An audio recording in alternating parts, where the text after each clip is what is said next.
সালামু আলাইকুম। আমরা ডিসি সার্কিটের আরেকটা সমাধান করব। এটা আমাদের ডিসি সার্কিটের 18 নাম্বার ক্লাস। যারা আমার ক্লাসের সাথে আছেন, তারা আমার চ্যানেলটা সাবস্ক্রাইব করবেন, লাইক, কমেন্ট, শেয়ার করবেন এবং ফেসবুকে বেশি, বেশি শেয়ার করবেন। ইনশাআল্লাহ আপনার বন্ধুরা উপকৃত হবে। এখানে একটা সার্কিট দেওয়া আছে। এই সার্কিট হইতে বলা হয়েছে পাশের সার্কিট হতে আর এর মান এবং ইহার মধ্য দিয়ে প্রবাহিত কারেন্টের মান বাহির করো। যদি এক্স এর আড়াআড়িতে ভোল্টেজ ড্রপ শূন্য হয়, হ্যাঁ? তাহলে দেখেন আমরা যদি এখানে দেখি, দেখেন এই যে এ আর এর মাঝখান থেকে কত কারেন্ট প্রবাহিত হয় এটা বের করতে বলছে, হ্যাঁ? সাপ্লাই ভোল্টেজ দেওয়া আছে। এখানে বলছে যে এই যদি এক্স এর আড়াআড়িতে মানে এক্স এর এখানে ভোল্টেজ ড্রপ শূন্য হয়, যদি এখানে শূন্য হতে হয় তাহলে শর্ত হইছে এখান থেকে যে কারেন্টটা এই দিক দিয়ে আসবে, আসার পরে দুইটা ভাগ হবে, এই ভাগে আসবে এবং এই ভাগে যাবে। যদি এর ভোল্টেজ ড্রপ শূন্য হয় তাহলে আমরা এখানে যদি কারেন্টের মানটা শূন্য হয় তাহলে এইখানে ভোল্টেজ শূন্য হবে। আর যদি কারেন্টের মান শূন্য না হয় তাহলে এখানে ভোল্টেজ ড্রপ শূন্য হবে না। তাহলে এখানে যদি ভোল্টেজ ড্রপ শূন্য হতে হয় অবশ্যই এই আইএক্স এর মানটা শূন্য হতে হবে। এজন্য যখন এটা শূন্য হবে তখন এটা ব্যালেন্স অবস্থায় আসবে। যখন ব্যালেন্স অবস্থায় আসবে তখন এই শুধুমাত্র এই কারেন্টটা শূন্য হবে। আনব্যালেন্স হইলে তখন এটা শূন্য হবে না। এই জন্য কী হবে, যদি আপনি এইখানের মানটা এক্স এর আড়াআড়িতে ভোল্টেজ ড্রপ শূন্য ধরতে চান, মানে বলা আছে শূন্য হবে, শূন্য হতে হইলে অবশ্যই এটা ব্যালেন্স হইতে হবে। আর আমরা হুইট স্টোনের একটা বেস নিতে হইতে পাই। যখন এটা ব্যালেন্স হয় তখন যখন এটা ব্যালেন্স হবে সার্কিটটা, তখন এই দিকে প্রবাহিত কারেন্টটা শূন্য হবে। আর এটার সূত্রটা হইতেছে হুইট স্টোনের বীজের P by Q R by S. এখানে আমি দিছি জানি যে এটা পি, এটা কিউ, এটা দিছি আর, এটা দিছি এস। অথবা আপনার যদি মনে না থাকে এই সূত্রটা, এই দুইটা এ আর আর গুণ সমান সমান এ আর আর গুণ, আপনি লিখতে পারতেন 4 × 1.5 সমান সমান আর ইন্টু 1, তাহলেও হইতো আর কি। যেটা আপনার মনে থাকে সহজে সেটাই আপনি লিখবেন। তাহলে দেখেন এখানে, হ্যাঁ, এখানে আমরা এই যে সূত্রটা এখানে নিয়ে লিখলাম। যেহেতু ওই মাঝখান দিয়ে কোনো কারেন্ট প্রবাহিত হবে না, ভোল্টেজ ড্রপ শূন্য হবে, তাহলে আমি মাঝখানে এইটুকু বাদ দিয়ে এইটুকু জাস্ট লিখছি, হ্যাঁ?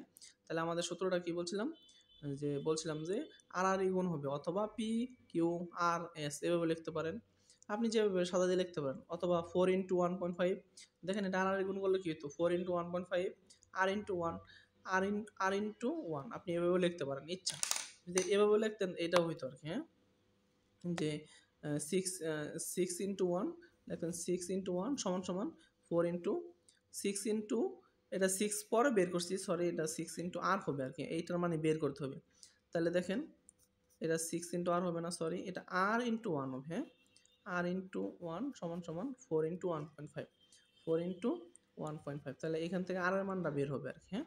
তাহলে r এর মানটা কত হবে, 6 বের হবে। তাহলে দেখেন এখন সার্কিটের দিকে তাকান, টোটাল এরা আর এর মান 6 পেয়ে গেছি, আমরা 6 লিখলাম এখানে। তাহলে এই দুটো যোগ হবে, হ্যাঁ?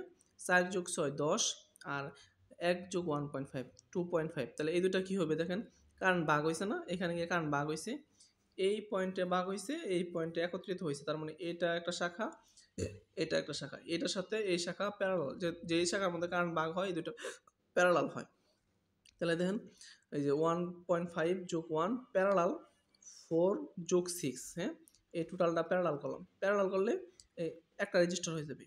সব মিলাই কি হবে, এটা প্যারালাল, এটার সাথে এটা প্যারালাল করলে এখানে একটা রেজিস্টার হবে, আর এখানে এটার সাথে কি হবে, এটার সাথে যোগ হবে, ঠিক আছে না?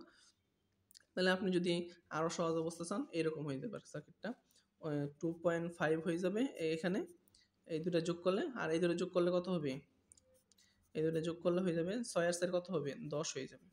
10 হয়ে এরকম সার্কিটটা এদিক দিয়ে এসে পড়বে। দেখেন এটা সোর্স আছে আর রেজিস্টার এটা আছে, হ্যাঁ? তো এটা দিয়ে দিলাম এখানে। এখন দেখেন 10 এবং 2.5, তাহলে এটা প্যারালাল করলে কত হয়, আপনারা যদি সহজে প্যারালাল করতে চান, প্যারালালের সহজের একটা নিয়ম আছে, দেখেন আমি দেখাই দিচ্ছি এখানে। সহজ নিয়মটা হলো, যে দুটো প্যারালাল করতে হবে এই দুটো গুণ দিবেন, 2.5 ভাগ দিবেন, ভাগ এই দুটোর যোগফল, হ্যাঁ? এই 10 আর এটার যোগফল কত হয়, 12.5। তাহলে এটা প্যারালাল হয়ে গেছে 2, হ্যাঁ? এই দুটো মিলে কত পাইলেন, এই দুটো রেজিস্টার প্যারালাল করে কত পাইলেন, 2 পাইলেন। আর এখানে আছে কত, আর এখানে আছে 2, আর এটা হচ্ছে সাপ্লাই। তাহলে এখন 2 2 কত হয়ে গেল দেখেন, 4, এই টোটাল রেজিস্ট্যান্স 4। তাহলে দেখেন টোটাল রেজিস্ট্যান্স যদি 4 হয় তাহলে টোটাল ভোল্টেজ বা টোটাল রেজিস্ট্যান্স, টোটাল ভোল্টেজ 10 আছে, 10/4 2.5 এম্পিয়ার। তাহলে আমাদের এইদিকে 2.5 এম্পিয়ার কারেন্ট পাওয়া যায়। এখানে এসে দেখেন কয়টা ভাগ হয়, 2টা ভাগ হয়। তাহলে আমি বলছিলাম এই শাখার কারেন্ট মানে আইআর চাইছি, মানে এই আর এর উপর দিয়ে কি কারেন্ট যায়, তাহলে এটা একটা শাখা, এইটা একটা শাখা। তাহলে কারেন্ট ডিভাইডার রুল কি, যে শাখা বের করব তার বিপরীত শাখার রেজিস্ট্যান্স এটা হবে, এই দুটো হবে আর কি, যেহেতু এই দিক দিয়ে কারেন্ট যাইতেছে। হ্যাঁ, তাহলে দেখেন, তাহলে লিখলাম কি আইআর টোটাল কারেন্ট কত 2.5 ইন্টু ইন্টু দিলাম এই শাখার বিপরীত শাখা কোনটা, এই দুইটা মিলে একটা শাখা না, এদের বিপরীত শাখা রেজিস্ট্যান্স 1 যোগ 1.5, 1 যোগ 1.5 বাক বাকি হবে শাখা দ্বয়ের রেজিস্ট্যান্সের যোগফল। তাহলে এই শাখা রেজিস্ট্যান্স যোগ এই শাখা, এই শাখা কত আছে 4 যোগ 6, 4 যোগ 6, আর এটা আছে কত 1 যোগ 1.5, 1 যোগ 1.5, তাহলে 0.5 এম্পিয়ার কারেন্ট এই দিক দিয়ে প্রবাহিত হইতেছে।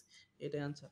যারা এরকম ক্লাসগুলো পাইতেছেন দেখতেছেন, যদি ভালো লাগে শেয়ার করেন, লাইক করেন আর সাবস্ক্রাইব করেন। আর আমার হোয়াটসঅ্যাপ নাম্বার, এটা আমার হোয়াটসঅ্যাপ নাম্বার।